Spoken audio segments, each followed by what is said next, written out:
Welcome to Samba Samba. Enjoy the video.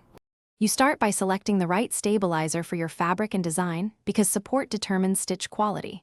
First, lay stabilizer flat and trim roughly 1/2 to 1 inch beyond hoop area.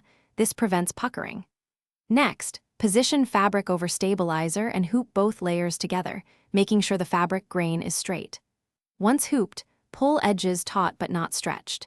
Secure with small pieces of low-tack tape if needed. This establishes a stable base, so your machine can form clean stitches. Once the hoop is mounted, center your design precisely using the machine grid or laser alignment. You want the needle hitting the same point every pass. You should run a quick basting or placement stitch to verify alignment and hold the fabric to the stabilizer. This reveals any shifting before heavy stitching.